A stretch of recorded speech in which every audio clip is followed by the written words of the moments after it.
Hello and welcome to episode whatever number this is going to be, because we don't do numbers, we just do titles, because I screwed this up already because I haven't done it for ages. Anyway, we are the numbers. We are the numbers. Welcome to Unchained, the greatest source for PZ4 news.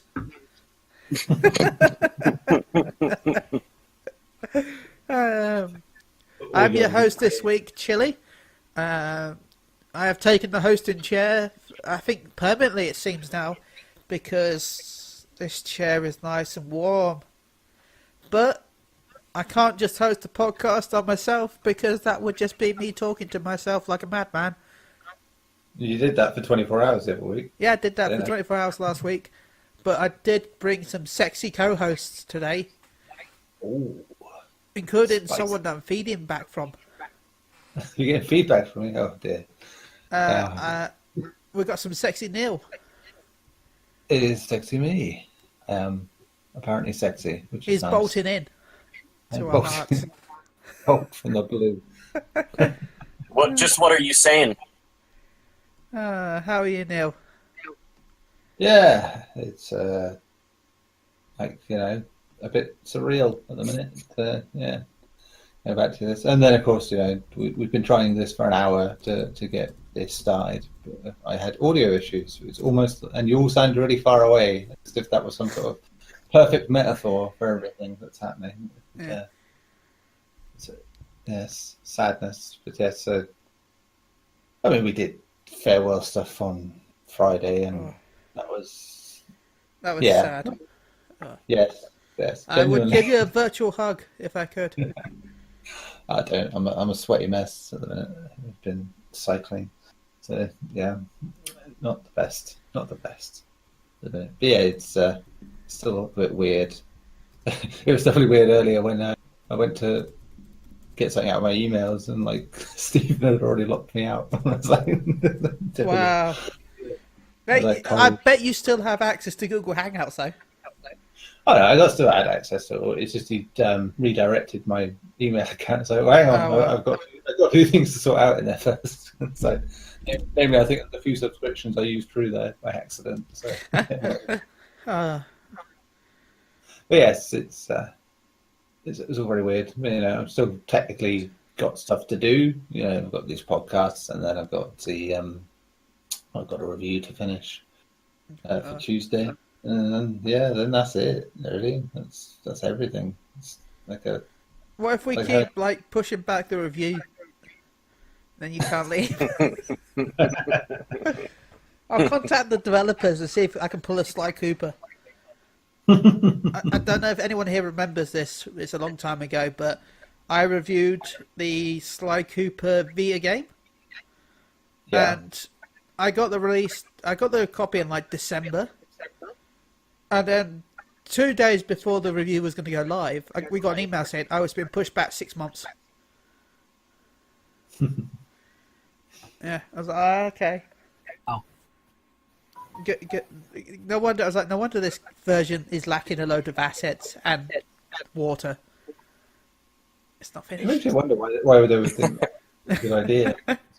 Well, no one will know water. Best idea. Well, they had to be safe. They didn't want to get marked down by IGN for having too much of it. So. I wonder if IGN would go too little water. Well, anyway. Depends if they read a review from someone else that said that, I suppose.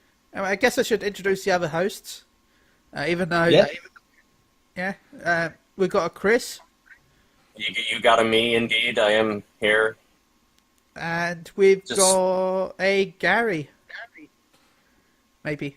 Yeah, I am alive. He's alive. I'm happy about it. Sound a bit more happy that you're alive, Garri. Yeah, it is supposed to be a positive thing. I promise you. We love you. If you say so.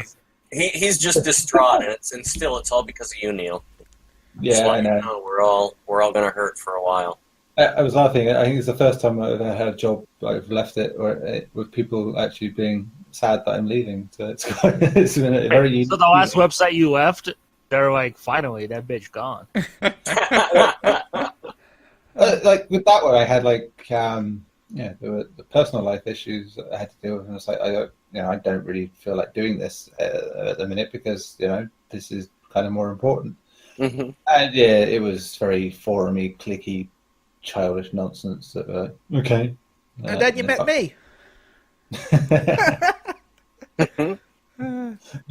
No, And the forumy, clicky, childish nonsense continued. I mean, weirdly, in the last couple of weeks since when I knew I was going from PSU, the site I worked for before is, they were already sort of hanging on by a shoestring, like barely anything happening. But they at least had trophy updates, like for the latest PlayStation trophies. Yeah. Week, and that stopped a few weeks ago. Well. It's clear now. Nobody there is doing any fucking work. I'm leaving here now, and still that site, the last review done was by me.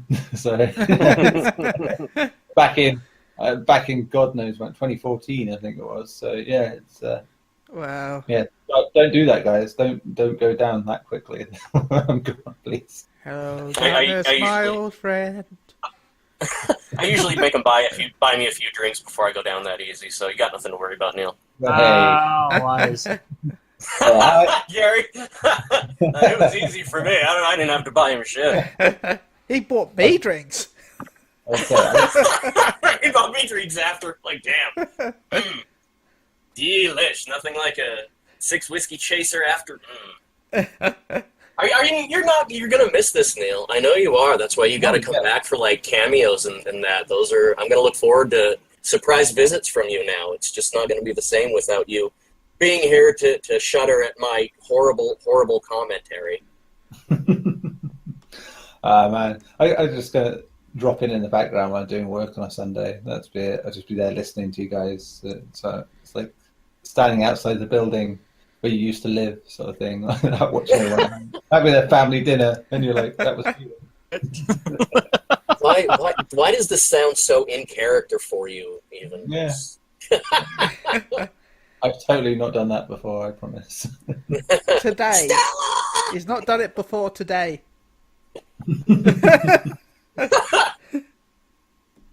I mean, in character, I'm also drinking wine, so it's fine. So, Yes. Not butterbeer?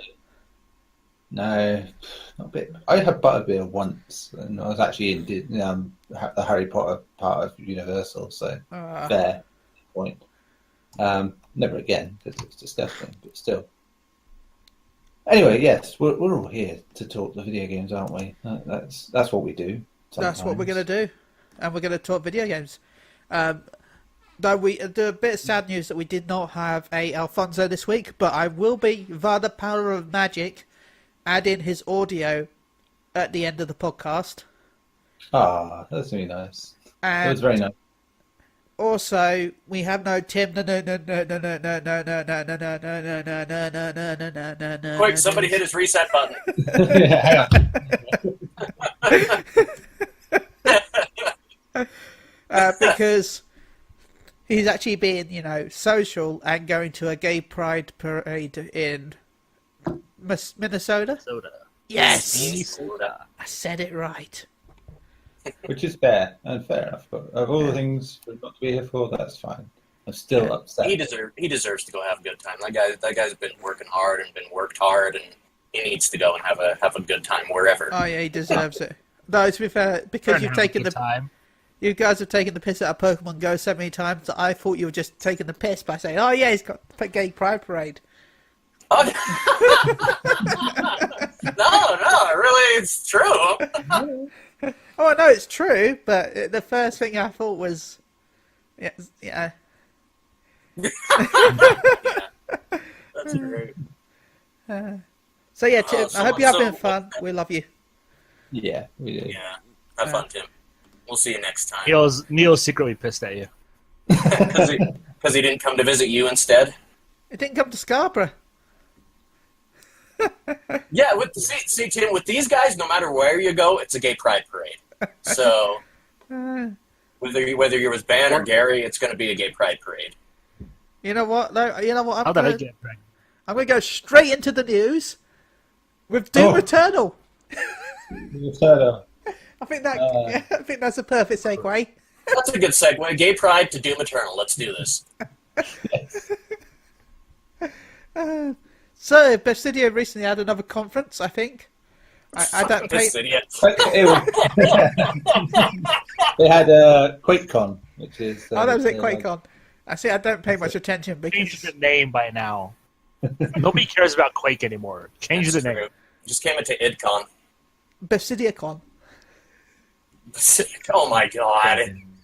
I give up. Yes, QuakeCon was epic this year, as always. Even though Quake is largely a niche. It's really a niche fan base. A niche fan base at this point, isn't it? Neat. I mean, it's still a neat fan base.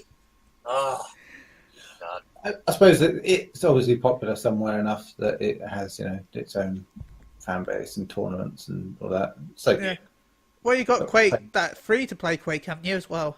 Quake Championships.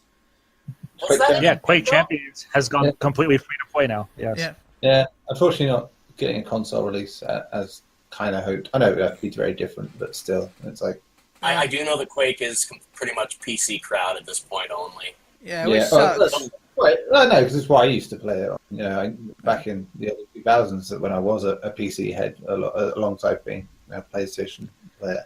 Sorry, go ahead. Yeah, I played Quake 3 to death alongside Unreal, and it was just glorious days of multiplayer when it was still a fresh thing to be playing with other people online. And yeah. And back then there were so few people, I was actually one of the better ones at it.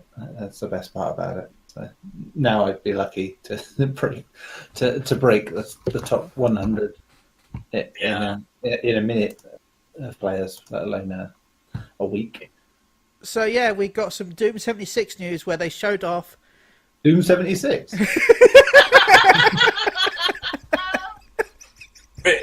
Bethesda getting their games mixed up again. Jeez. Shit, Doom Eternal. Oh, it's not Doom Infinite? Not Doom Mania? It's not Doom. Oh my god. It's not Doom Rage 2. Or either.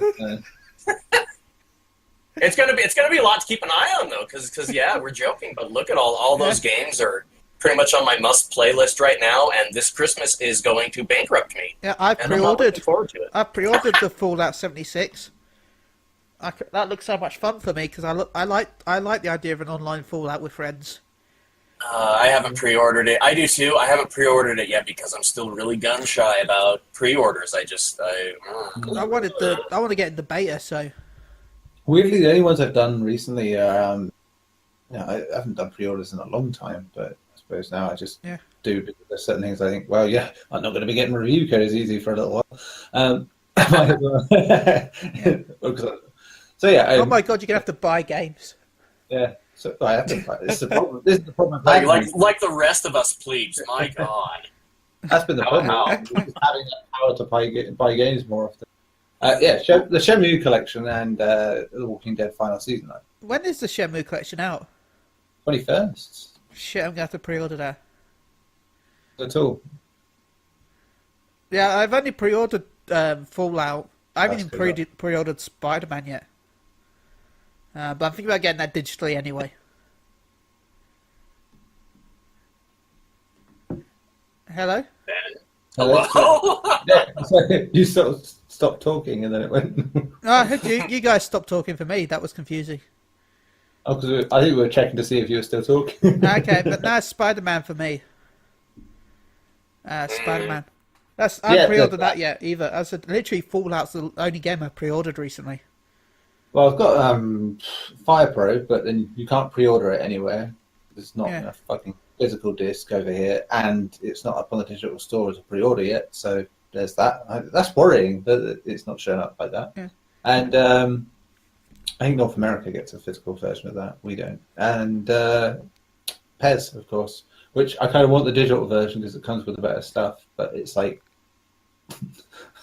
I suppose in fairness, I haven't had to pay for PES for years now, so maybe it'd be fair to pay like nearly 60 quid to get a premium. you should still do reviews that you're not getting paid to with free codes and review codes and stuff like that to do, and see if you still enjoy it overall as much. Yeah. I don't know. Occasion.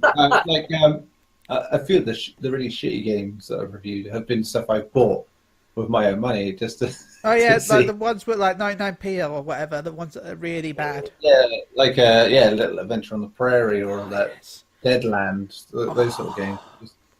But none of man. them top that game that I can't remember now. That game was amazing. The one with the porn stars. Oh, Planet 2000. That's it, Planet 2000. But Wow. again, entertainment value, so it's not actually that bad. Yeah. By comparison, say something like Afro Samurai, which was just what the fuck is it? I think Yeah. I've only really played one really broken, shitty game, and that was like a brawling game. It was like 1v1, and I felt bad giving it a bad review score just because I found out it was like 2 people who made the whole game. And but there was no clipping at all. It was like it was supposed to be like an arena fighter, but you could walk through everything. It was like tables and barrels, and rather than breaking, you just walk through them. It's like, okay. There's physics engines out there. You can. Yeah. I guess they didn't want them. But let's go back to our topic, Doom Eternal. Yeah. It has a shotgun that is also a meat hook, and you can pull yourself and shoot them in the face, and you get. Doesn't it just look sexy? Just how smooth it is. Everything about it looks just like more of the same but better, which to me is fair. I think is what it needs, because Doom, everyone who loves Doom. I quite liked it. Soundtrack's great, and it has some. Considering how relentless and violent it's supposed to be, there was far too much slow bits. Where you're sort of backtracking. Stuff. The trailers don't really show the bit where you're like, "Oh no, where's that exit? Let me search for 10 while I find this exit," and nothing happened. But, to me, that's kind of the charm of Doom, though. That's something that's always been fun about it. Is the exploration in the levels that they nailed that. I mean, they really nailed that old school Doom exploration. Which was part of what made it fun. I want to blow shit up. Oh, I know, and I felt there was still plenty of that, but you've got to temper it out. It can't just be blowing shit up for 8 hours straight and not expect. You don't want to get sick of that. I think you should have downtime, but I think if you get in the wrong situation with it be a lot of downtime, and it just sort of takes you out of the flow of it. A good. I think the worst one was Doom VR though for that, because every time you pretty much did a level, you went back to the hub. It was like, not again. I don't want to get back. Let me go forward and shoot things in the face and slice them in half. And go rah. More on the I like where this Doom is going compared to the other ones. Yeah. Because, like you said, take them apart bit by bit is great. So my only problem with it, I feel like there's too much happening. Like, I don't know how deep into the game this is. He's like, if this is like the beginning of the game, he's already fighting enemies that we encountered at the end of the game in the first Doom. All I know is I'm guessing this is somewhere in the middle, beginning to middle. I would be surprised if it's not just slightly edited anyway. They probably added monsters into this part of the area that don't normally exist in this part of the area just for the trailer. Or maybe they do, but only on the higher difficulty settings, and that's what they're showing off to show more of the craziness of it. They have gone well beyond what I was expecting them to. Like, the whole grappling hook thing, fly around on monsters and shit now, and the super fast traversal now. They've also, what it seems like, they've opened it up as well. Like, there's a lot of branching paths you can take now. So, I'm digging it. I thought I'm actually more excited for what I saw of Doom Eternal than what I saw of Red Dead Redemption 2 this year. Yes, good. It's a very different thing. I think because Doom Eternal, you can distill into what it is very easily into a trailer, whereas Red Dead is clearly going to be like a bit more deeper in terms of its mechanics. I think this is, it works in the trailer format better than Red Dead. And I think that's why it comes across better. It's gameplay footage that they revealed from Doom. Red Dead is pretty much mostly story, like Rockstar does. They'll show you some story, but it's all done with the in-game engine, so it is going to look, that Rockstar style of gorgeous. But, or at least I hope it does. Rockstar usually doesn't disappoint on that. Well, they've had plenty of years to do it, so... Yeah. The footage they showed the other day was... Talk about Rockstar later. Yes. It was that footage. Yeah, that footage was from PS4 Pro that they showed this week. For Red What's Dead. the PS4 Pro? I only had the PS4. PS4. The PZ4. I'm like my PZ4. Yeah, my PZ4. Fucking hell, that's going to be fun to talk about later. I might need to be smashed by that point.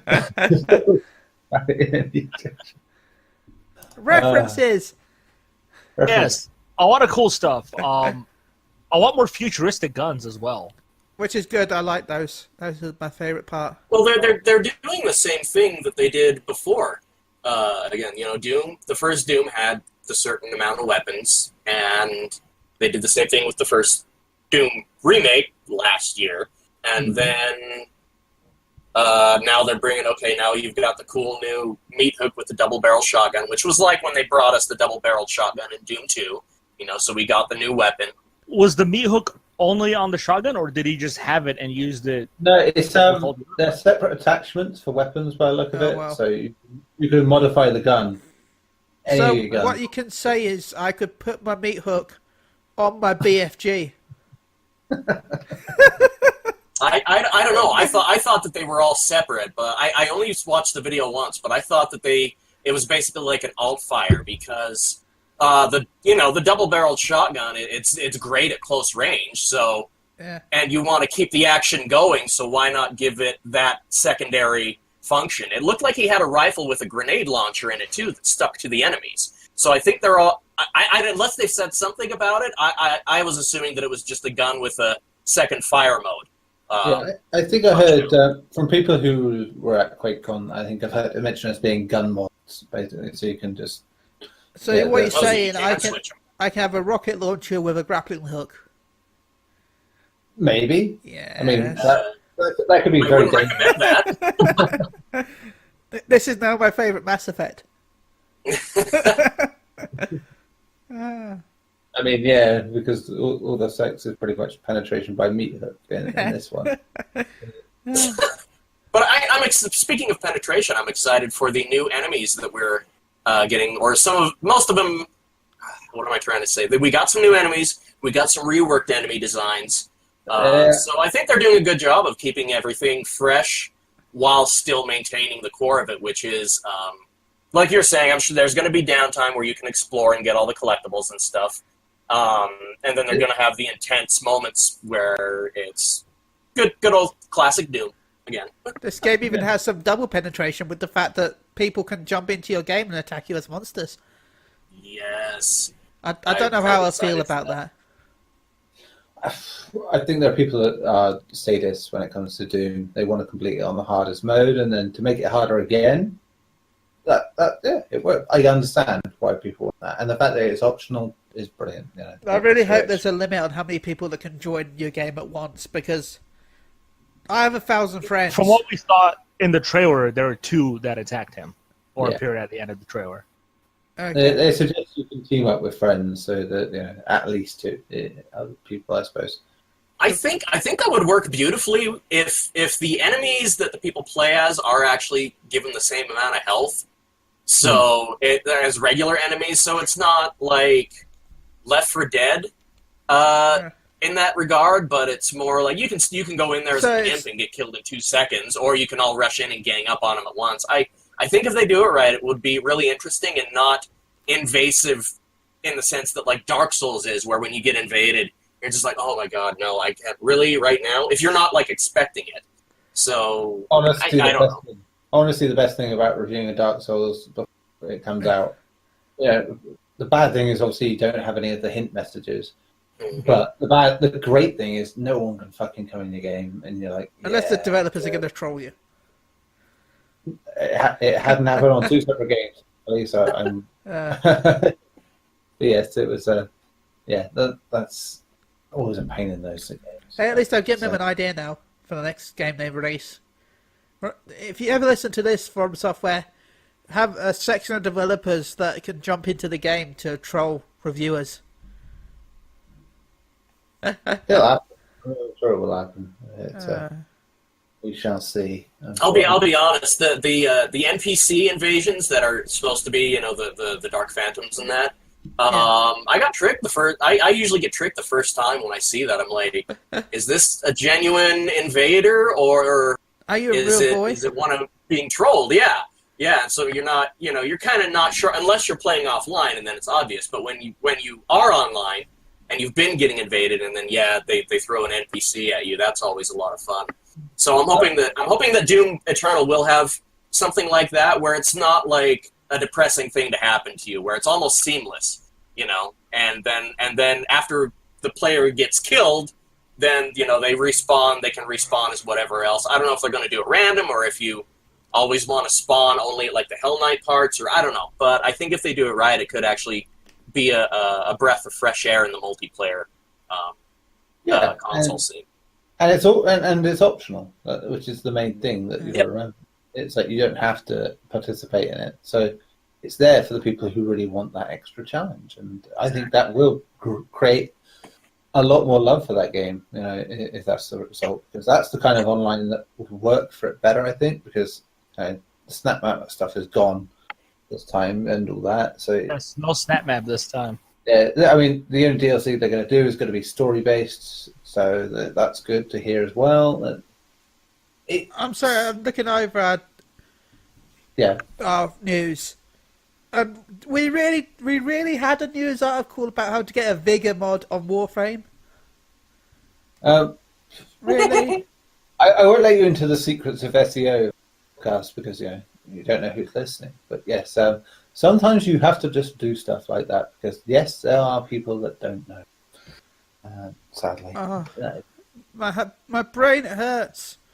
Sorry, we can go back now, but I saw that and thought I have to bring that up because as a person that's been playing Warframe for so long that I've helped quite a few people get into the game, like Garri and Chris. I've helped you both over time. Just reading that was like my soul. My soul.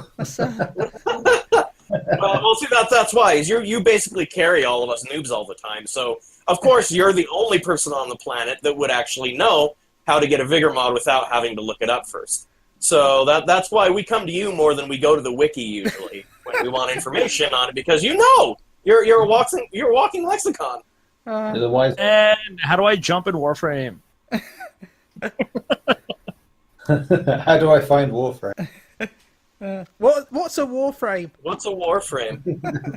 Is it like when a mommy Warframe and a daddy Warframe love each other very much, they do a special handshake. I'm really sorry for making us go off topic, but there's certain things that when you see something, you've got to say something because, Yeah, I find that a lot.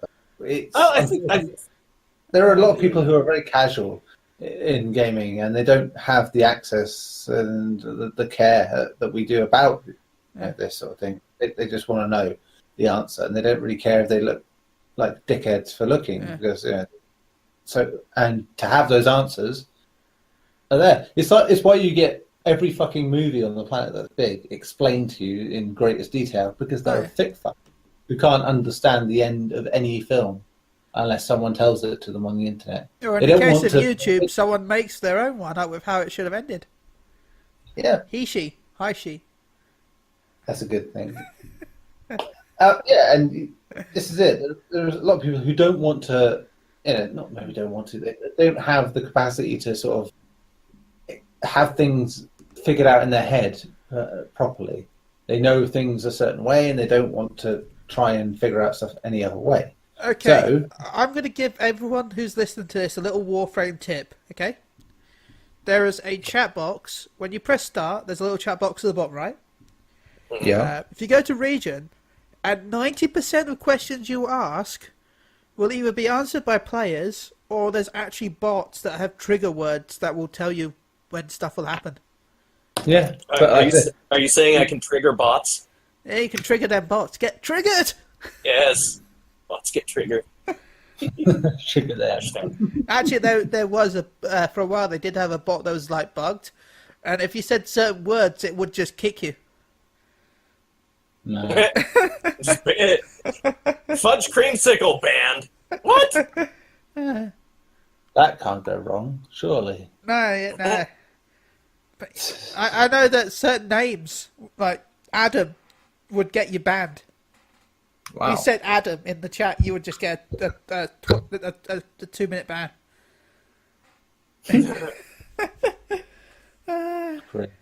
Anyway, let's go back to Dooms.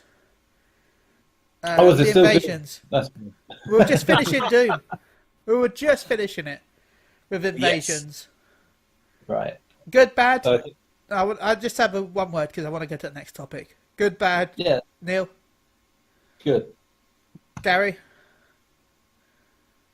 Good work. Chris. Good. Well, I see his thing light up, but nothing came out, so that's what she said. Usually what happens. Yeah, we can't hear you, Garri. I think maybe something's happened. Have you got mute on? Have you pressed the mute button? You can't hear me? No, I can. Yeah, there you go. Good or bad? I said Garri? good. Okay, good. Good. Couldn't you tell by the flashing light that was on his name that he was saying good? Yeah, it flashed twice. That means good.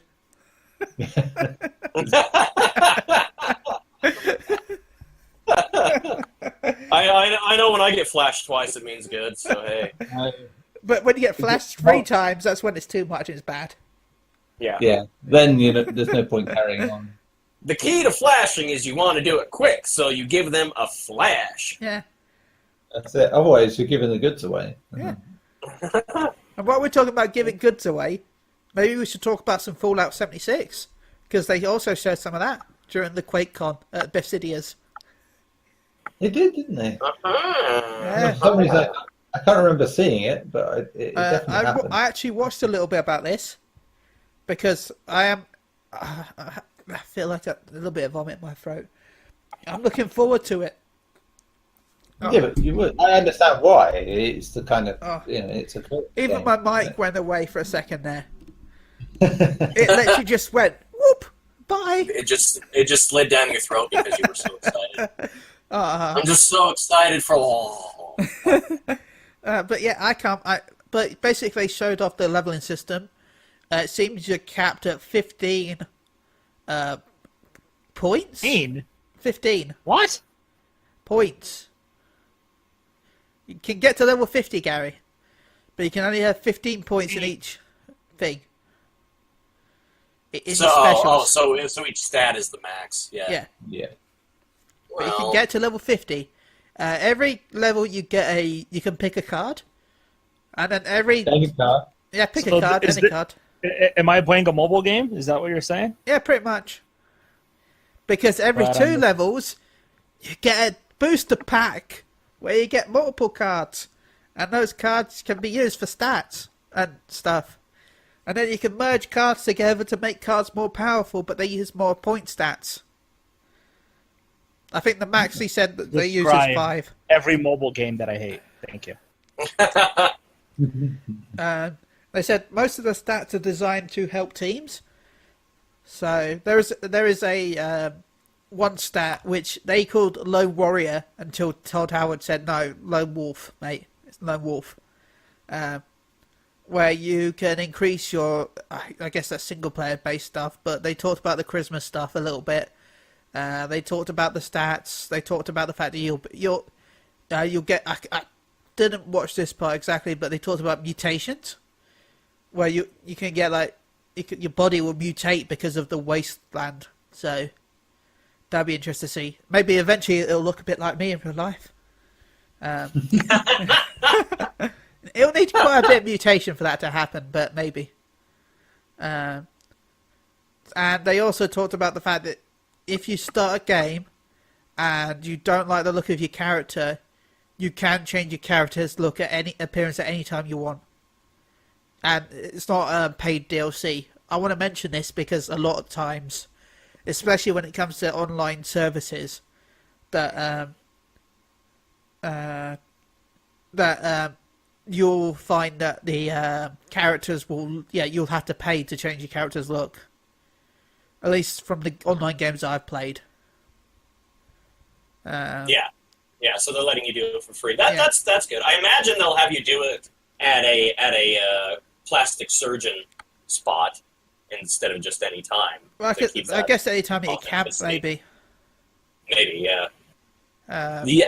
One thing, did they talk at all about like any kind of survival mode or anything like that yet?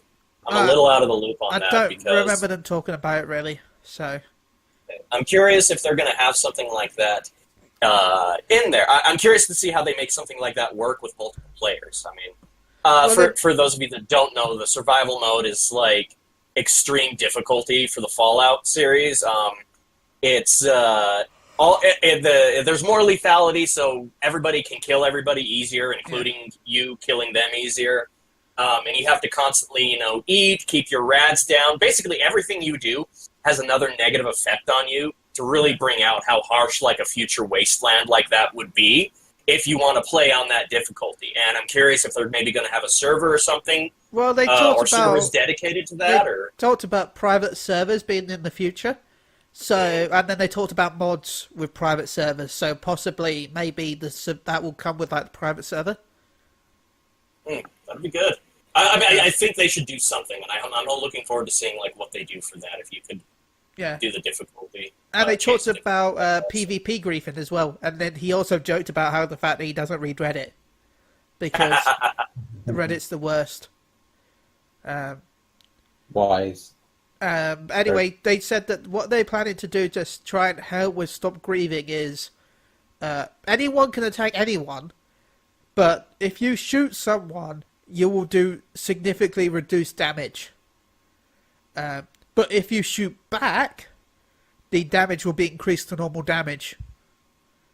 So, until you shoot back and trigger the fact that you want to accept the PvP, you won't take as much damage. It sounds like a solution, but at the same time, people who are... Or they can do something simple like letting you turn on and off PvP. Or just having safe zones. There should be areas that, if they want to come surf, that's where these, things should happen.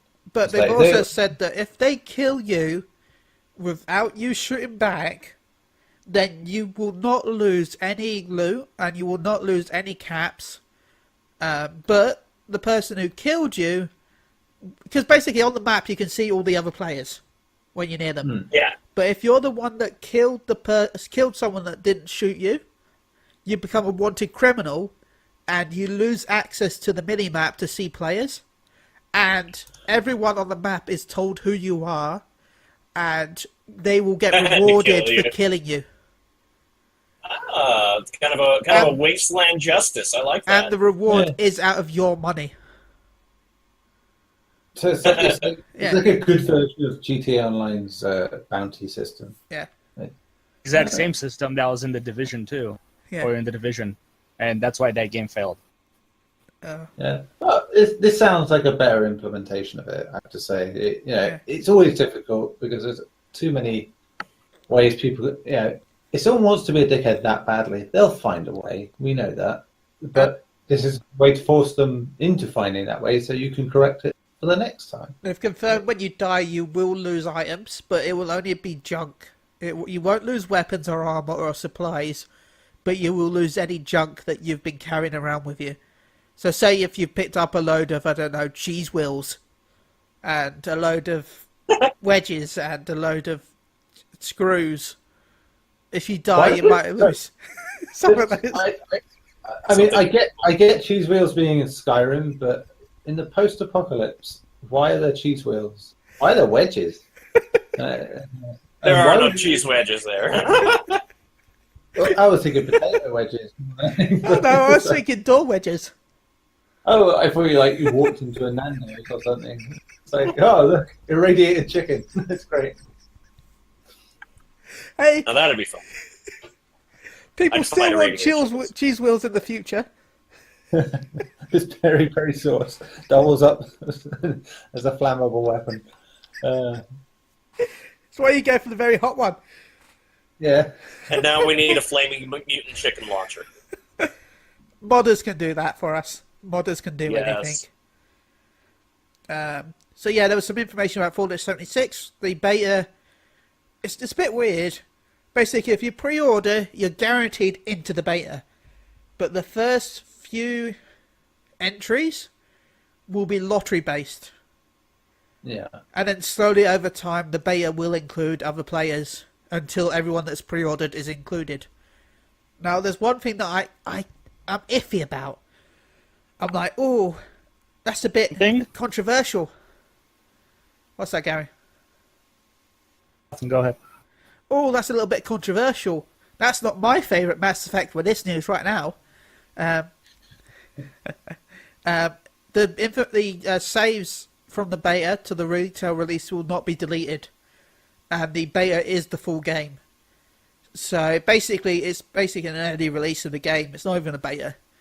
But if there is some easy exploits, the whole point of a beta is to find exploits, report them, and then it gets deleted because, you know, the full game comes out, and hopefully, I'm like doing air quotes as I say this in real life, the bugs will be fixed, and that exploit won't exist. But by not having the game rolled back when released, people are going to find these exploits and think, shit, I can get level 50 in like 10 minutes by shooting these rats on the feet, and then they respawn. In fairness, you know, that's pretty much what they do with Elder Scrolls Online. You know, it's probably one of the most bug-free games they've got, you know, in that regard, because they've had the time to sort it out. And they know they have to because they have a constant audience, you know. But if you're doing a beta and it's pre-order only, not everyone's going to pre-order it. So it would be best for them to roll back and just give like a reward. Like a t-shirt or something. I'm sure there'll be some sort of weird in-game stuff as well. They'll give people. Oh yeah, they'll give some as well. But I'm just saying, I feel like the save should be rolled back. I don't think you should start with your save. This is still fairly new territory for Bethesda. You know, they want games to be single player, but they know they have to have games as well to supplement them. And you know, it's White Doom. You know, they know that multiplayer didn't work in the traditional sense for the last one in terms of getting people to stay engaged. That's why they're going with the invasion angle. They're trying to find the best way for these games to get that. And Fallout as a co-op game does sound like a great idea. Yeah, I can't wait. They're looking into the ideas of how to make that work, and hopefully it will. But yeah, you know, they're still new to it. And there will be teething problems, and the beta will teach them a few things. And if it's a game-to-service game like it sounds, they've got time. As long as it's decent enough to start with, they've got time to sort it. It may not. You don't have to have the huge audience for it to be profitable after that. Oh, no. You just need a constant small audience that basically bankroll it. It's why the Elder Scrolls Online is still very popular, because there is an audience for it that love to go back and play it all the time. They put the money in. You know, they're the ones bankrolling this game at this point. That's why they're having 2 more expansions this year, having already had 1. You know, the money's there. Yeah. So is there another one? Didn't they announce another one recently? Yeah, well, yeah, during the QuakeCon. Yeah, they got the werewolf hunting thing, which is like a smaller one. Yeah. But they've got like a new one which that's coming out later this year as well. I forget the name of it now, but yeah, they've got 2 more extra bits now coming through. So, and they're always adding bits and bobs to it. So yeah, I think while still new territory, I think Elder Scrolls Online what can work as a games as service stuff to supplement what they want to do in terms of single. And you think even like one of the new Wolfenstein games coming out is going to be a co-op game, you know, as well. So they get it. They get that people want these experiences on top of the single player stuff. But yeah, we shall see how they go. early days for them, and I think this is going to be a bit of an experiment.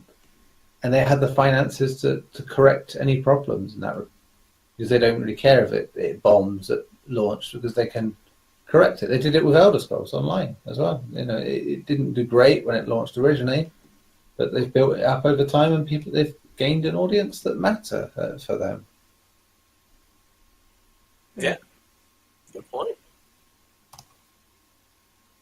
Anyway, other thing. I guess we should bring up the thing that I don't want to talk about much, but we should bring it up just because of the fact that we're talking about QuakeCon right now. We might as well cover everything.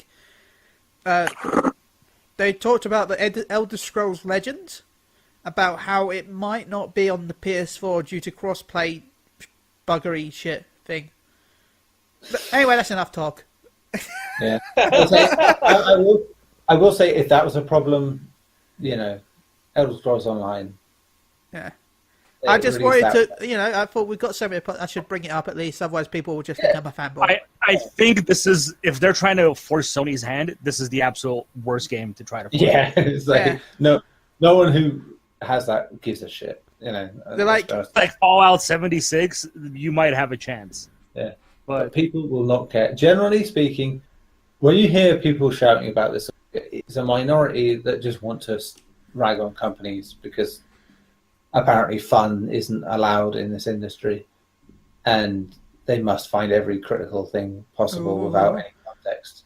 But here, a game like that, the audience is casual.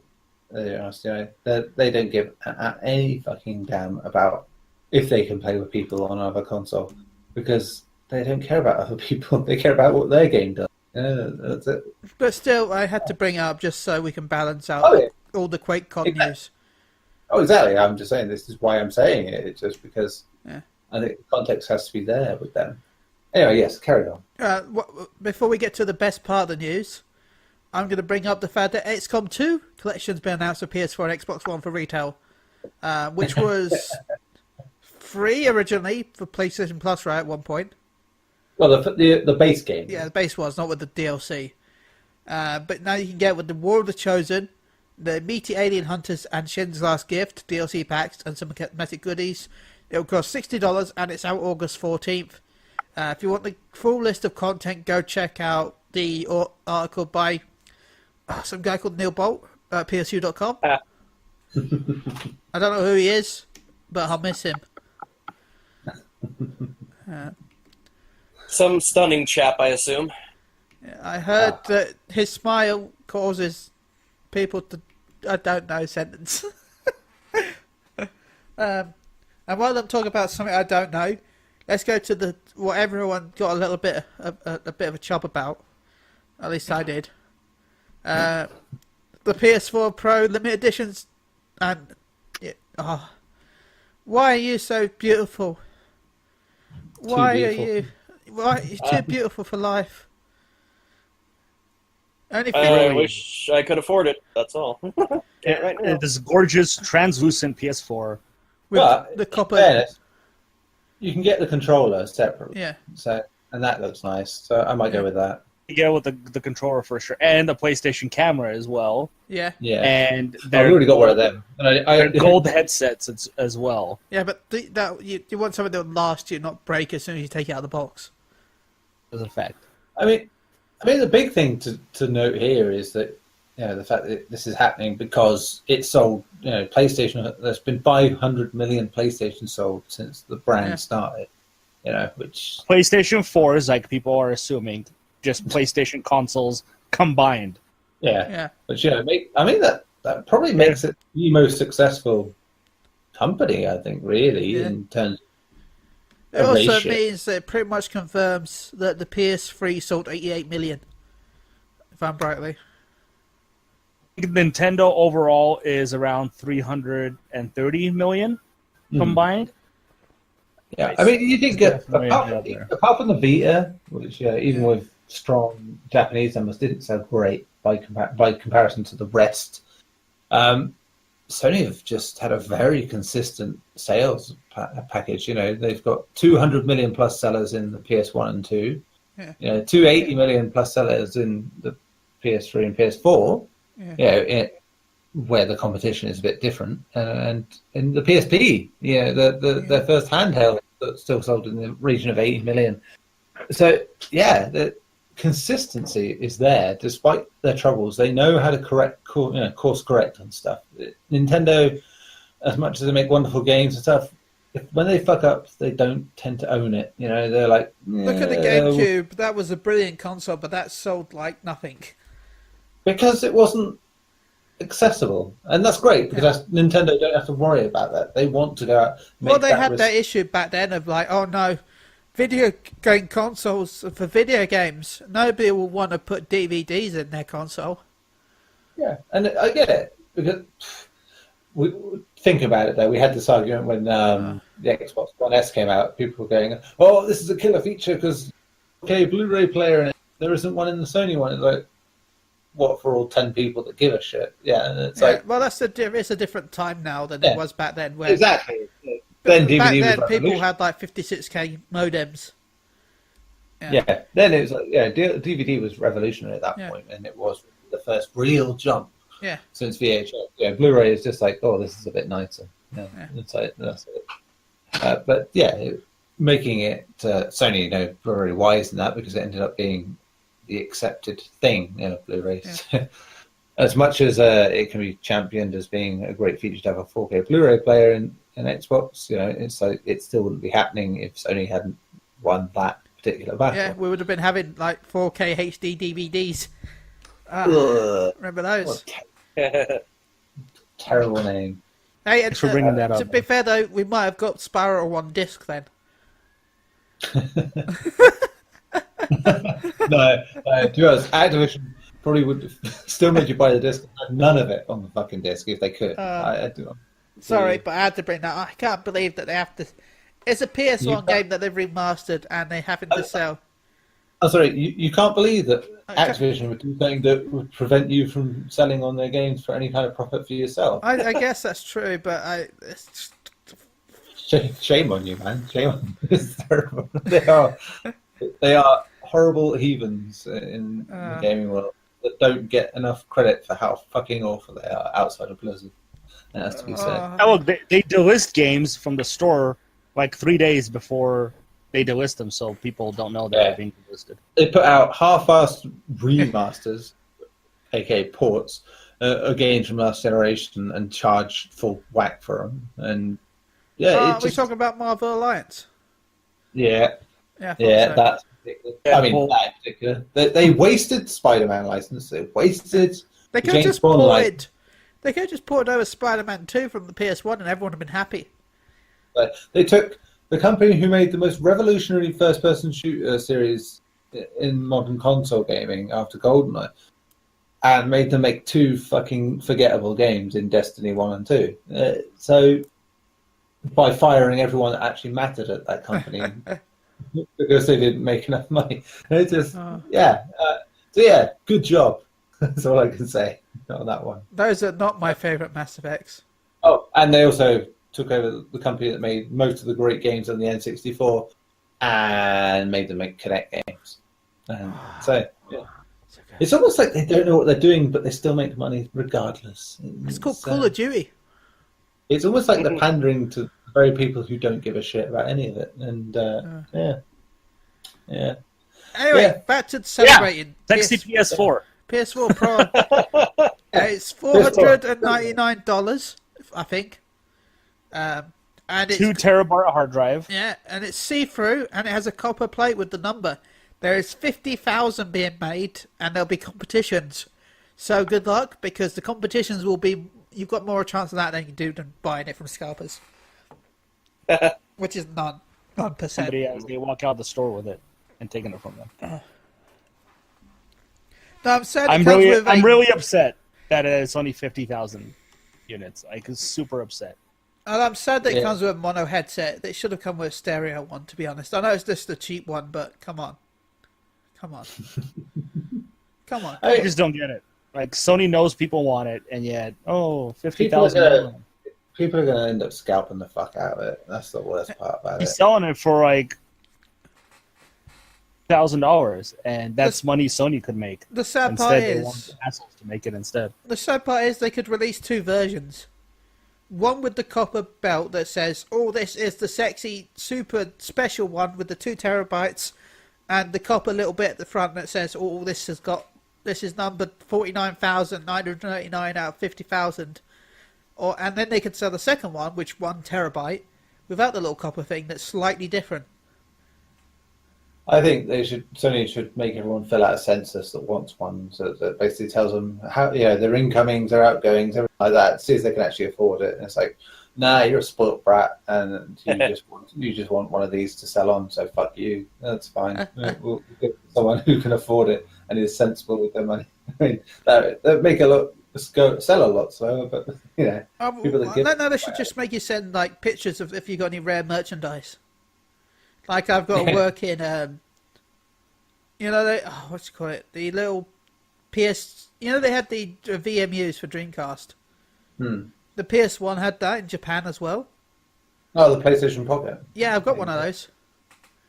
Oh man, I had one of those very briefly. Yeah. It was like one of the many things I lost over the years. Yeah, boy on eBay. But yeah, they should make us send like pictures of how much of a fanboy we are. And then if you're like a high enough rating, then you can buy it. Or they can just make more than 50,000 units. Yeah. Yeah. Maybe make 50 million units. Actually, that's a bit too much. Well, it sounds like it's going to cost them more money than to make more. 500,000 units. 500,000, yeah. Just like the white PS4. Why not just release it for everybody? Because God. Because they want special snowflakes. they want the fanboys to go froth at the mouth over it and go, "This is that thing I got to celebrate how much better my console is than yours." That's it. It's like, as much as they pretend like they don't give a shit, that sort of thing, they know it sells. They know people are like that. So, yeah, as nice as it is, it's going to be almost impossible to get for a reasonable price, let's be honest. So, yeah. Oh, anyway, man. So, I think we're done with the news, pretty much. No. Oh, no. What other news we're talking about? We've got to talk about the Cowboys and the steel horse they ride. Oh, okay. Because they're wanted. Dead or alive. But I didn't shoot the sheriff. No, but you shot the You deputy. bitch. I was going to go on with the Kid Rock song Cowboy, and then I thought, nah, not worth going that far, to be honest. Anyway, I don't know anything about this franchise because it's a franchise that I don't know anything about. So I'm going to go over to Garri because I think he's watched the trailer. Okay, yeah, I guess, okay, so this is the first gameplay trailer of apparently multiple ones they're going to release. Ooh. This one was kind of, I guess, the overall gameplay trailer where, they kind of showed off a little bit of the shooting mechanics, writing, all the, the fact that now, because you're part of a group of outlaws, I'm assuming, right, Neil? Yeah, according to everything they said, it seems to be that way, so... Found from location to location, setting up your own camp, building it up with your friends if you want to. They're literally turning it into, from what I gather, a single player MMO. Is from what it's looking like.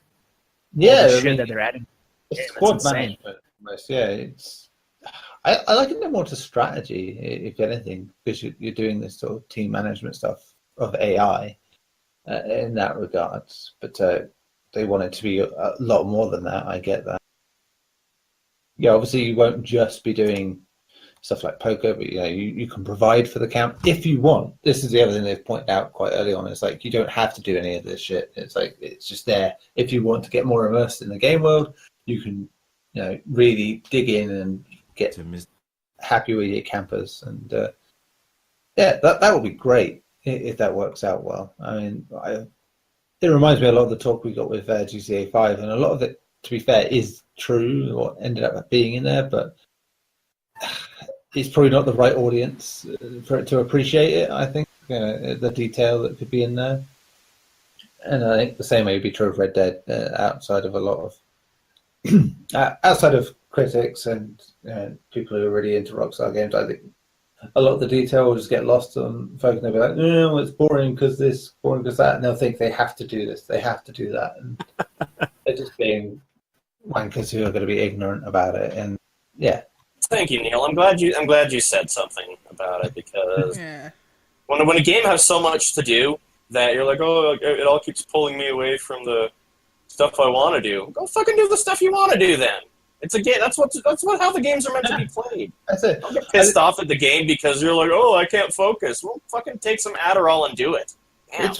It's actually what baffles me about GTA Online in a way it's so popular, because it's so slow paced. You don't get into anything very quickly, and yet it's so massively popular. I think because it serves as this sort of social hub in itself, that's why it's so cool, because it gets people to show off their stuff. It's a real life simulator, effectively, where you get to show off how much money you have and how much good shit you have, and that's it among your friends, and then you fuck around for a few hours in an open world without any consequences or laws.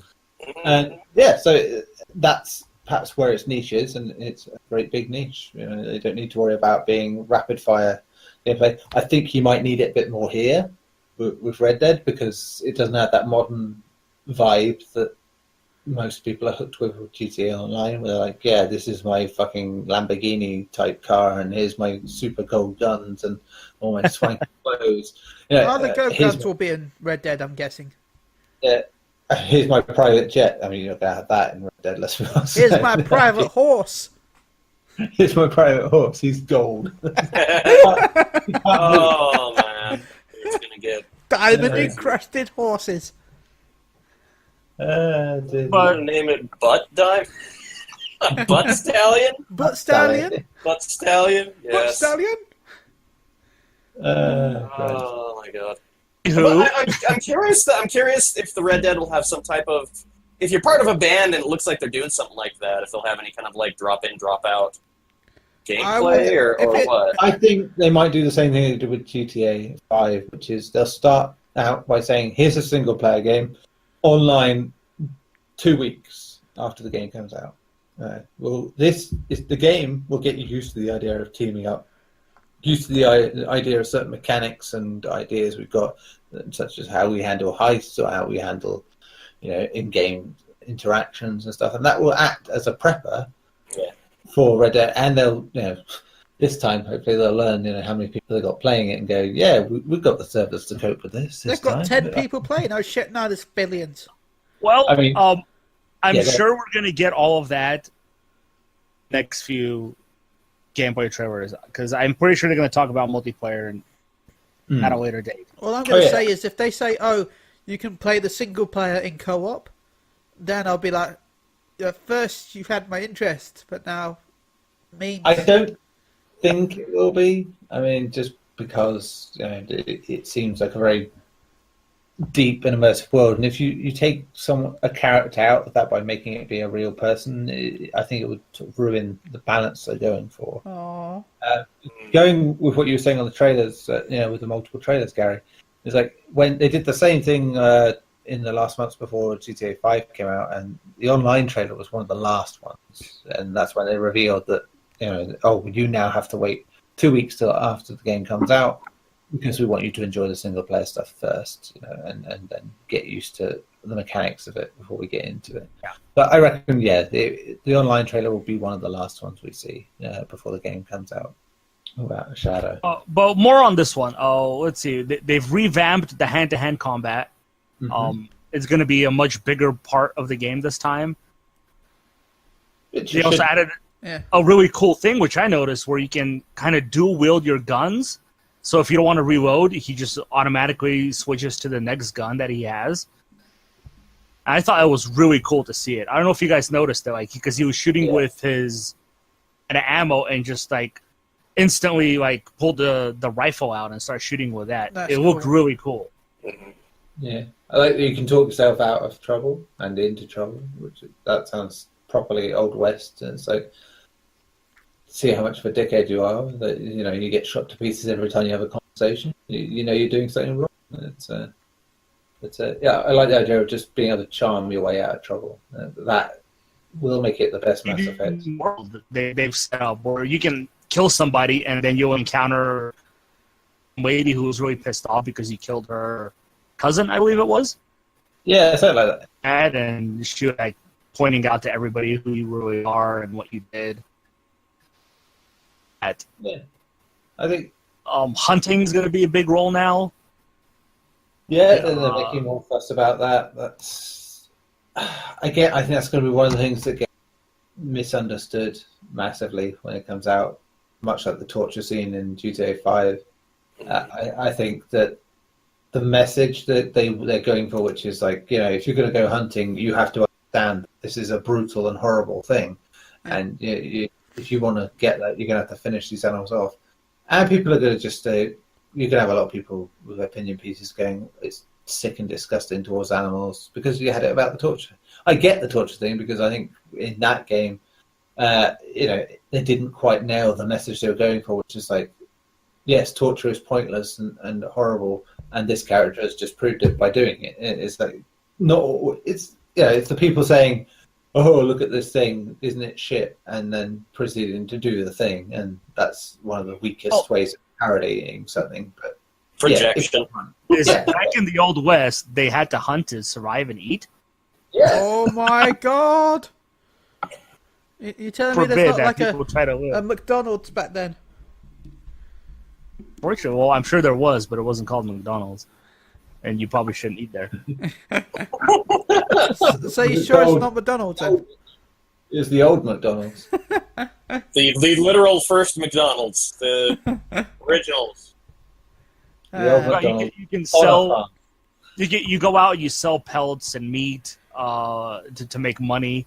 I'm guessing this is like kind of if you want to be like guy gang or you want to do things the right way.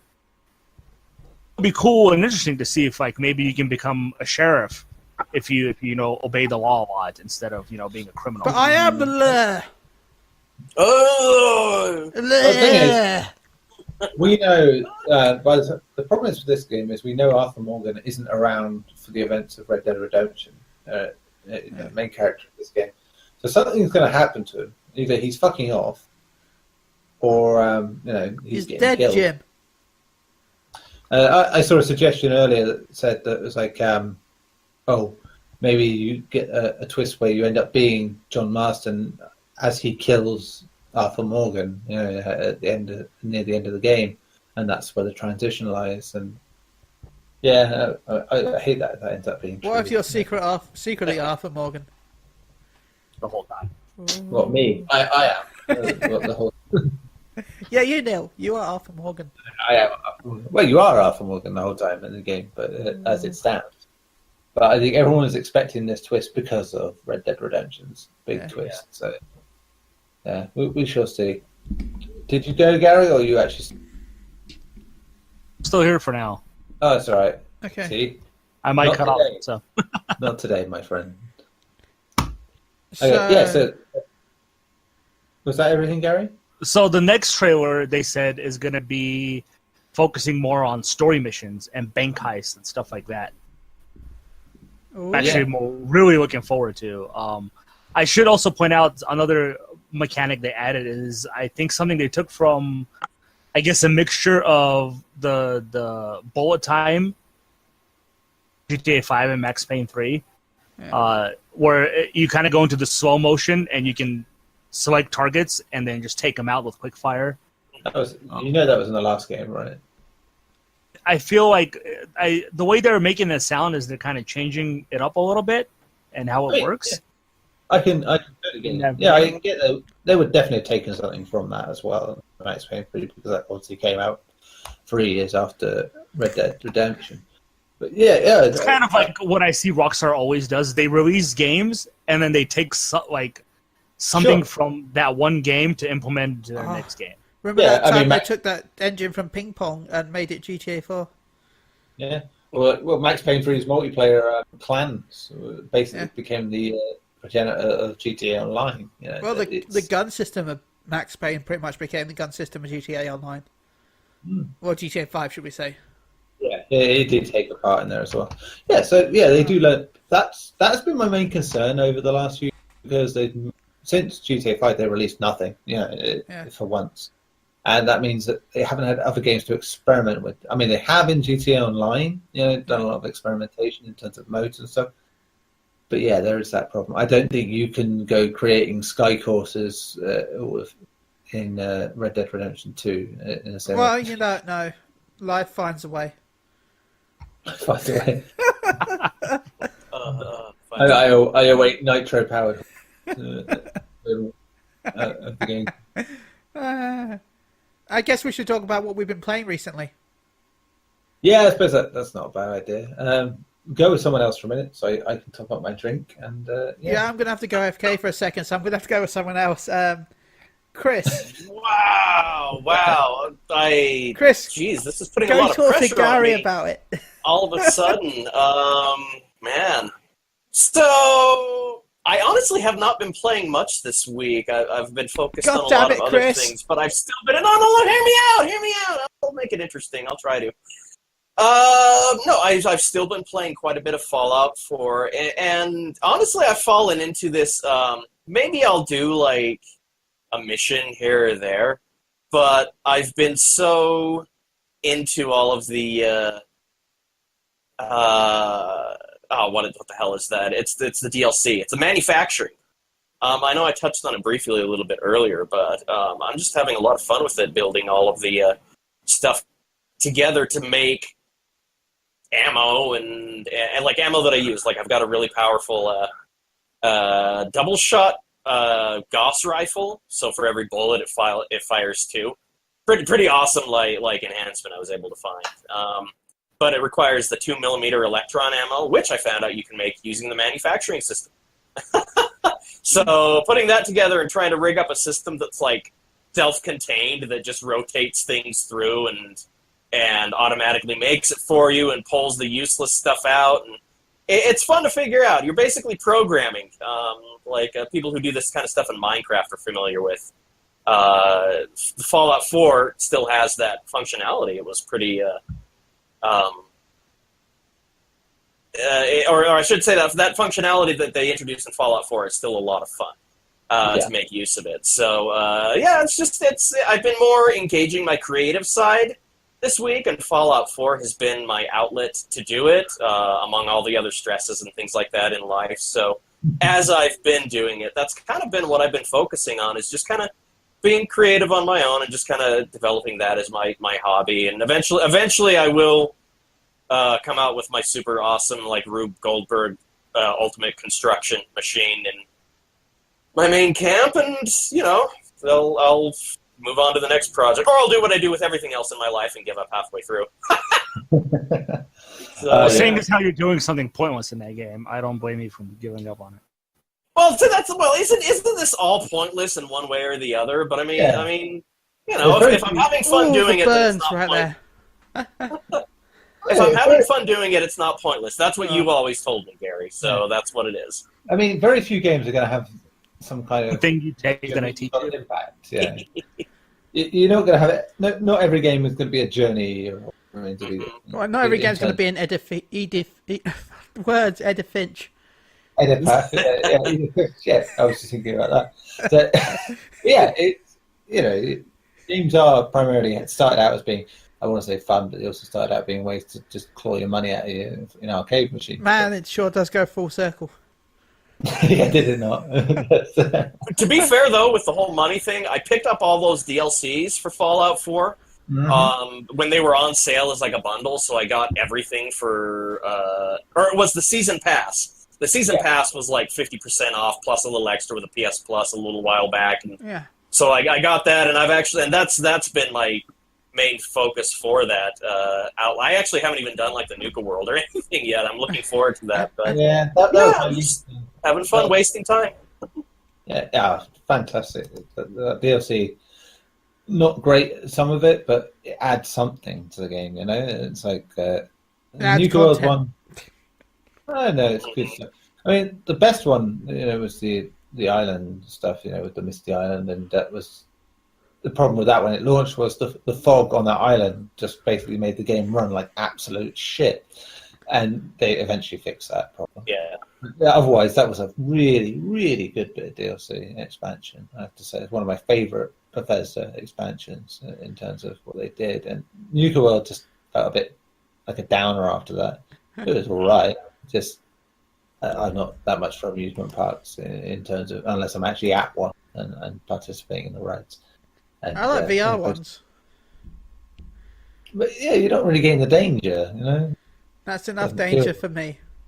You, the man that will risk his arsehole every week.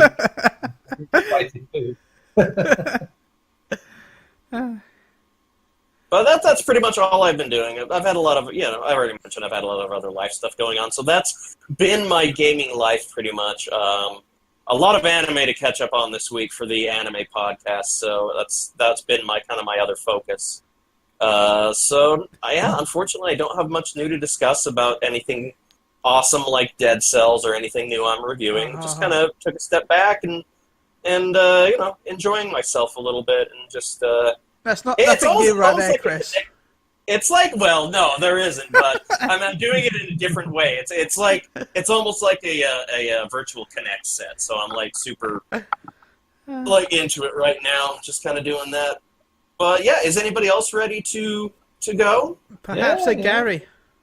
Yeah, while he's still here. I can't tell you what I'm playing. Spoilers. Have you been doing anything else? Yeah. That is literally the only thing. That's it. Yeah. I'm still annoyed that both of you last week were like, Chili, man, we've installed the Warframes. We can play. I'm like, yay. And then no, nothing. I haven't installed it because I don't have room to install it. Anyway. I platinum Far Cry 5 and I got rid of that to make room to install Warframe to play with you, Chili. So I'm still up. I haven't forgotten. Yay. But we'll do it sometime. We'll all get together and circle jerk each other. I can't tell you what I've played on my PlayStation, but I can tell you that I got to go to Dave & Buster's arcade games based on franchises we know. I got to play the Halo game because a bunch of Xbox fanboys were there the entire time. That was unfortunate. The Tomb Raider game, though I watched people play the Tomb Raider game. It looked pretty cool. Screen for that. Kind of hurt my eyes a little bit. Why? Because you didn't have a cool short games. They had an Alien Covenant game. Don't know why it was called Alien Covenant, because it did not take place on any other planet. It took place on Earth, with aliens invading Earth, and they were all brown instead of black. They did some weird shit. They had like flying face huggers with wings. You mean it was? I don't know what was going on there. It was an absolute bollocks nonsense take on the Alien franchise. So yeah, very fit. Wait, so that's what Gearbox is doing now. That's what really the game. Stupid hard.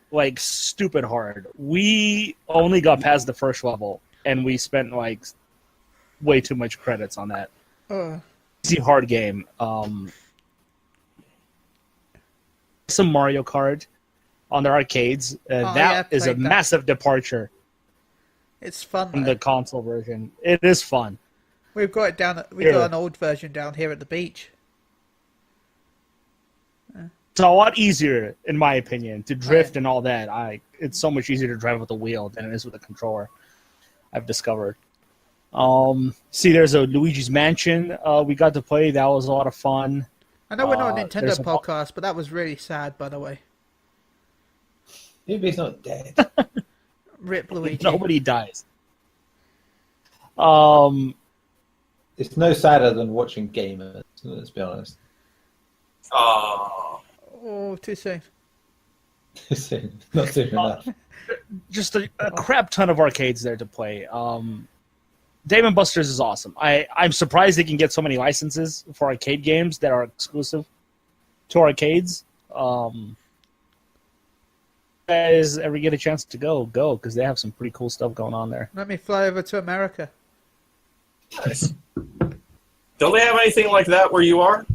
I think we have got like a Namco arcade, but we don't. We Really, got okay. we have a few Yeah. little independent ones, Now- but nothing like. Now they're basically replaced by what you would call gacha machines. Yeah. They are just chance. That's it. No proper games. Like there are arcade Angry Bird games, but it's basically pachinko. If you're honest, it's what you get for it. I don't know. So- I hate to say this, but come to Scarborough, we still have quite a few arcade machines down at the beach.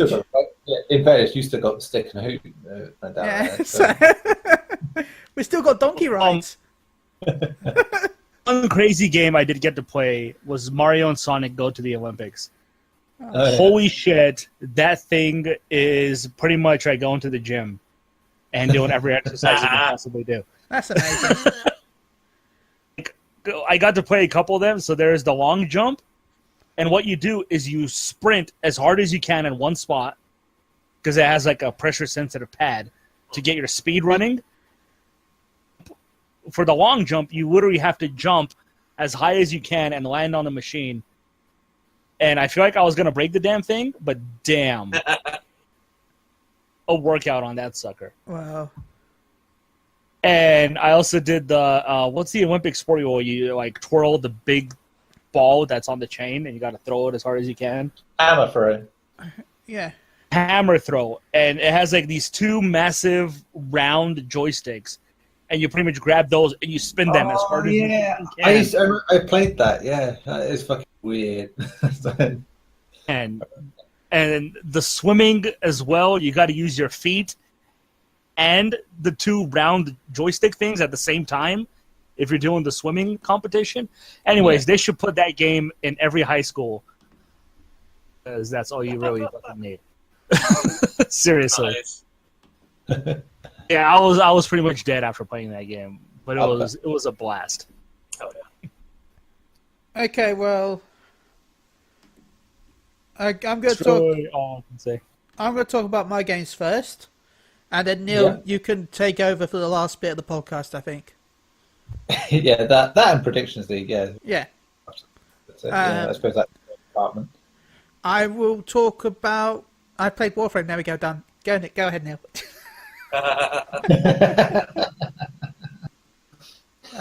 Yeah, as ever, my list. I always come into every week thinking I haven't really played much. Then I hear everyone else talking, thinking, Neil, you play a lot. What do you think? I played a lot of Overwatch again this week because summer games have started. I did a bit of that actually. I tried Lucio. Fucking hate Lucio Ball. It sucks. What a shit game that is. I don't know why that's. And I like Lucio, so I don't see the point in it at all. It's like, why would anyone waste their time on that? You don't even get a loot box. Like a so. shitty Rocket League. Yeah, a very one where everyone is a Slow. Skoda or something. Yeah. So yeah, that was a disappointment. But other than that, I had some good fun playing as different characters this week in Overwatch. We're playing a lot of H1Z1 because I did the review for the freshly released version of the game. Now it's out of beta, and I still think it's probably my favourite battle royale game that I've played so far. To be fair, I like that it's grounded, but also a little more arcadey than say PUBG. So it's got a lot going for it for a free game, and I had some fun teaming up in squads. I've had better teamwork in the small amount of time I played with H1Z1 than I ever had in Fortnite in terms of teaming in their battle royale mode. Because people actually do team up and coordinate and do stuff together, and it's just, I think, having vehicles and not having to focus on let's build a fucking fort and hiding it for the rest of the game sort of nonsense going on means people actually think about stuff. There was some great firefights where in corridors and stuff. One team's at one end of the corridor and you're at the other end of the corridor, and you using everything you've got to just take out the other team, and it feels tense and fresh, and it's great. It's still a very rough game in what it is, but free to play, very dull and bland as it may look, because it's very realism focused. It's still, I believe, worth your time for what it is compared to Fortnite, which was fun, but ultimately it has a tactic that gets certain people will use to death, and that's it, and it kind of spoils the end game every single time. Here it's like the end game is like, well, you're all in the tiniest fucking circle imaginable. Either you die choking on this gas or you kill each other, your choice. And yeah, that's great. So I mean, in one game I remember that happening where it's like 2 teams of us in one building, the gas pretty much choking all of us to death. And just it ended up just being who killed the most of whose team by the time it ended. And yeah, it's like just a wonderful win at that one. What else to play? Gang Beasts. I didn't mention Gang Beasts. I started playing that, and man, that's just really good fun as a multiplayer. Oh my god, so good! It's such a stupid fun game. You don't have to understand it almost for it to work. It just. I'm gonna have to look up this Gang Beasts. I think it's about a tenner at the minute as well. Oh, nice. So, in a sale. That's why I got it. It's a physics-based fighting game, Ben. Oh, you had me off at It's just physics. Yeah, considering you like stuff like Goat Simulator, I think you'll probably love that. Nice. I fucking love Goat Simulator, and playing Gang Beasts with my best friends hanging out with me, and we're laughing our asses off, and can't breathe, almost having heart attacks and aneurysms. Like, we were laughing so hard while we were playing that game together because of all the Do you need crazy, people to stupid play shit with? we were doing. Oh yeah, you need to have IRL friends, so I don't know how much you'll like it by yourself, Ben. Fuck. You can play online as well.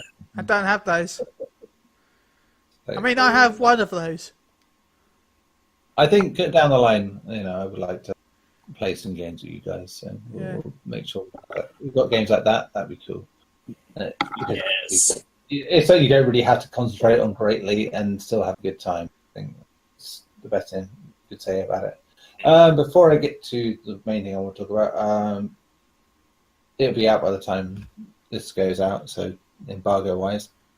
Phantom Doctrine, which is basically Cold War XCOM, which, if anyone knows me, that's why I chose my last story on PSU to be about a physical edition of XCOM 2 collection coming out. Even though That's why I picked that article. Yeah, I know. it's the only reason I picked that news because I was like, I want to go out on an XCOM because it was a perfect one for you to go out on, Neil. I'm really happy that worked out. Yeah. That was kind of serendipitous, It was. Short of it being PES news, it would have great prizes. I plenty of that in the last couple of weeks, so it's been great. It is very much like XCOM in so many ways in terms of just like the phrases they use for certain actions and like what you do, but obviously it's more stealth based. So I don't know if anyone's ever played it, but plays the people who made Don't Starve and Mark of the Ninja. They made a stealth turn-based game called Invisible Ink, which is really good. That. Yeah, which is a very espionage stealth-based turn-based game. And this is like a middle point between XCOM and that. It doesn't quite do either as well, I would say. It still has its problems. It's very harsh on you. No matter you get seen, you're fucked basically in the early going. You get seen, your weapons are useless, so you've got to really strategize the fuck out of it. But it feels good in that regard because you feel like proper secret agent motherfuckers when you pull something off and you get out. It's like it's the best Mission Impossible game there's ever been. Secret agent, man. In that regard. So it could be great, but I think it's maybe at best good in the time I played it. And the load times between doing everything just piss me off righteously. And it's not as good as XCOM, so it doesn't quite have that sort of slide to it where you're like, all right, okay, you make me a bit, but I forgive you because you're a damn good game. Here it's like, you're right, but you're annoying the fuck out of me by making me wait this extra bit of time. So this is the review I'm going out on, which I thought might be a great one to go out on. But it's going to have to be okay, I think at best. But, we shall see. Still got another day of playing it to find out. So, but the main thing I've been playing, and I say it qualifies because it's on the PS. I've been playing on the Switch mainly. Is Dead Cells, which is of course the latest roguelike type Metroidvania type game, and bloody hell, it's great. It is honestly, at first, very difficult to understand. The rules and rule sets of what you're supposed to be doing, and like any roguelike is like that. It's like you expect certain things because you think, oh yeah, it must be like this game or this game, and you go into it trying to be like that, and yeah, it takes time to learn the rules, but once you've learned them, it clicks. You're like, yeah, you get the first sort of proper boss fight you have is a bastard because you get to it and it's hard and you die a lot of the time until you figure out the pattern. In that regard, very much like Dark Souls in terms of the boss patterns and getting to progressing in the levels, in how it feels. And by the time I actually beat that boss, I was like, yes, that's that level finished. And it's like, no, you got another 5 minutes going this way and fighting more enemies while you've got like 10 health left after that boss fight. It's like, yay. Nice. Did it though. That was amazing. So it was very satisfying. But Sounds like it's right up my alley. oh man, Looking forward to it. if you love stuff, anything like Dark Souls, Rogue Legacy, that sort of thing, it is sublime. And Switch has some hiccup on its version where like it just switch. You have like frame drops and very occasionally, but yeah, generally very smooth. Or it's just so Moorish as a game, and which is what you want your roguelikes to be. And you are always starting at the same area, like that sort of game, but it's always ordered differently. And as you gain more abilities from that starting area, you can take different paths, depending on your abilities, and find different levels as a result. So, like, you start in these dungeon levels from where your resurrected corpse comes from, and that leads straight out into this outdoor area normally, which not quite ends, but has a boss in it that you gain an ability from. You beat that boss, get his ability, and the next time you go through it, you can grow the Mega Man. you can grow these vines that take you to different areas that you couldn't get to before. Oh, hi, And as a Darksiders. Well, that's any Metroidvania. That's what I say, in that regard. And so you can take a new route for a new level with new enemies and new stuff. And yeah, it's so addictive. All the time, you get a certain amount of cash as you're going through from enemies and whatever, and you spend that on like getting your power-ups and whatever to use during your run. Once you transition to a new area, you get like the hub area to sort of get your upgrade points on stuff. So you collect souls, almost like Dark Souls, which you then spend on getting points towards a new ability, or let's say you get a health flask which refills your health. First time you get it, it gives you one shot at having free health. Then the next you upgrade it again, 2 shots, but obviously it takes more and more souls each time you upgrade it. And then you can go on to the next. Once you spend, and it makes you spend each time to unlock the next door to get out. So you always make use of them. Unless you die during a level and lose them, then generally they're gone and paid for. But you go to the next door, and the next guy is a guy who will offer you a mutation on your character, which basically gives you like a random extra skill to help you through your playthrough that you won't be able to pick again during that run. So say it could be that you die, and when you die, you come back one time with all the souls, which I found tends to make the enemies a bit more prevalent. You get more of them coming into the game as a result. I don't know if that's just coincidence or not, but it's there. Otherwise, it's stuff like you could do extra damage on this when you stun an opponent, or if they got full health, or extra health for you. Quicker. Sorry, there's a bit of a screw up with the audio stuff. There was a lot more of a speech that happened, especially by Neil and everyone here. But it fucked up the recording, and I'm very sorry about that. This is just to wrap up the end so it doesn't just end with us saying gang beasts. Um, I think that'd be a fitting way to go out. so anyway, Yeah. sorry about I am this.